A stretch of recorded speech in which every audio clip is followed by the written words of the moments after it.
കാടുമൂടി ഭൂമിയംകുളം stadium കളിക്കാനിടമില്ലാതെ കുട്ടികൾ. Turf പദ്ധതി കടലാസിൽ മാത്രം. സ്റ്റേഡിയത്തിന് ഭീഷണിയായ കാടുപടലങ്ങൾ വെട്ടിമാറ്റി കുട്ടികൾക്ക് കളിക്കാനുള്ള സൗകര്യമൊരുക്കാൻ പഞ്ചായത്ത് തയ്യാറാവണമെന്ന് ആവശ്യം. വാഴത്തോപ്പ് പഞ്ചായത്തിന്റെ ഉടമസ്ഥതയിലുള്ള ഭൂമിയാംകുളം സ്റ്റേഡിയം കാട് കയറി നശിക്കുന്നതിനിടെ കളിക്കാൻ പോലും ഇടമില്ലാതെ കുട്ടികളും യുവാക്കളും ദുരിതത്തിലാണ്. ഒരു കാലത്ത് പ്രദേശത്തെ കായിക പ്രേമികളുടെ പ്രധാന ആശ്രയമായിരുന്ന സ്റ്റേഡിയത്തിന്റെ വലിയൊരു ഭാഗം ഇന്ന് കാടുമൂടി ഉപയോഗശൂന്യമായി മാറിയിരിക്കുകയാണ്. ഗ്രൗണ്ടിന്റെ വിസ്തീർണം ഗണ്യമായി കുറഞ്ഞതോടെ സീനിയർ താരങ്ങൾ പരിശീലനത്തിനെത്തുമ്പോൾ സ്ഥലപരിമിതി മൂലം കൊച്ചുകുട്ടികൾക്ക് കളിക്കുവാൻ കഴിയാത്ത സാഹചര്യമാണുള്ളത്. പലപ്പോഴും കുട്ടികൾ ഈ സമയങ്ങളിൽ ഗ്രൗണ്ടിന് പുറത്തേക്ക് മാറി നിൽക്കേണ്ടി വരുന്നതായും നാട്ടുകാർ പറയുന്നു. പ്രശ്നം ഈ കാടുള്ളതുകൊണ്ട് കളിക്കാൻ പറ്റുന്നില്ല. ഇവിടെ മാത്രമേ കുറച്ച് കളിക്കാൻ പറ്റുന്നുള്ളൂ. വന്നാണെങ്കിൽ കളി നടക്കുന്നില്ല. തരുവാണെങ്കിൽ അത്ര കാടൊന്ന് തെളിച്ചു തരുവാണെങ്കിൽ അത്ര ഉപകാരം. മുൻപ് ജില്ലാ പഞ്ചായത്ത് ഫണ്ട് അനുവദിച്ച് ഇവിടെ ആധുനിക ടർഫ് കോർട്ട് നിർമ്മിക്കുന്നതിന് പ്രഖ്യാപിച്ചിരുന്നെങ്കിലും ഇതുവരെ യാതൊരു നടപടിയും ഉണ്ടായിട്ടില്ല. പുതിയ പഞ്ചായത്ത് ഭരണസമിതി അധികാരമേറ്റ ശേഷവും വിഷയത്തിൽ ഡിവിഷൻ മെമ്പർ ഉൾപ്പെടെയുള്ള ജനപ്രതിനിധികൾ വേണ്ട ശ്രദ്ധ കാട്ടുന്നില്ലെന്നാണ് നാട്ടുകാരുടെ പരാതി.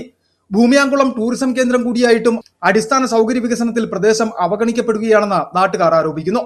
കാടുമൂടിയ ഭാഗങ്ങളിൽ ഇഴജന്തുക്കളുടെ സാന്നിധ്യം വർദ്ധിച്ചതോടെ കുട്ടികളുടെ സുരക്ഷയും ആശങ്കയിലാണ്. കളിക്കിടെ കാട്ടിലേക്ക് തെറിച്ചു പോകുമ്പോൾ അത് എടുക്കാൻ പോകുന്ന കുട്ടികൾക്ക് വലിയ അപകട സാധ്യതയുണ്ടെന്നും പ്രദേശവാസികൾ ചൂണ്ടിക്കാട്ടുന്നു. ലഹരി ഉപയോഗം കുറയ്ക്കാൻ സംസ്ഥാന സർക്കാർ ഓപ്പറേഷൻ തൂഫാൻ പോലുള്ള ബോധവൽക്കരണ പരിപാടികൾ നടത്തുകയും യുവാക്കളെ കായിക രംഗത്തേക്ക് ആകർഷിക്കണമെന്ന എക്സൈസ്, പോലീസ് വകുപ്പുകൾ ഉൾപ്പെടെ സ്കൂളുകളിൽ പ്രചാരണം നടത്തുകയും ചെയ്യുന്ന സാഹചര്യത്തിലാണ് വാഴത്തോപ്പിലെ കുട്ടികൾക്ക് കളിക്കാൻ പോലും സൗകര്യമില്ലാത്തത്. ലഹരിക്കെതിരായ പോരാട്ടത്തിൽ കായിക പ്രവർത്തനങ്ങൾക്ക് വലിയ പങ്കുണ്ടെന്ന് സർക്കാർ തന്നെ പറയുമ്പോൾ കളിസ്ഥലം സംരക്ഷിക്കുന്നതിൽ ബന്ധപ്പെട്ട വകുപ്പുകളുടെ അനാസ്ഥ ചോദ്യം ചെയ്യപ്പെടുകയാണ്. എല്ലാ പ്രായക്കാരായ കായിക താരങ്ങൾക്കും ഒരേ സമയം പരിശീലനവും മത്സരങ്ങളും നടത്താൻ കഴിയുന്ന വിധത്തിൽ സ്റ്റേഡിയം വികസിപ്പിക്കണമെന്നും കാടുവെട്ടി ഗ്രൗണ്ടിന്റെ പഴയ വിസ്തീർണം പുനഃസ്ഥാപിക്കണമെന്നും ടർഫ് പദ്ധതി അടിയന്തരമായി നടപ്പിലാക്കണമെന്നും നാട്ടുകാരും കായിക താരങ്ങളും ആവശ്യപ്പെടുന്നു.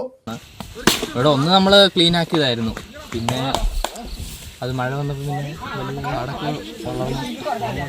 പാമ്പുണ്ട്, പാമ്പിൻ്റെ പന്തുപോകുമ്പോൾ എടുക്കാനൊക്കെ പോകും, താഴത്തോട്ട് പോകണം, പന്തൊക്കെ പോയിട്ടുണ്ട്. പഞ്ചായത്ത്, ജില്ലാ പഞ്ചായത്ത്, റോയ് കെ പൗലോസ് MLA എന്നിവർ വിഷയത്തിൽ അടിയന്തരമായി ഇടപെടണമെന്നും കായിക താരങ്ങൾ ആവശ്യപ്പെടുന്നുണ്ട്.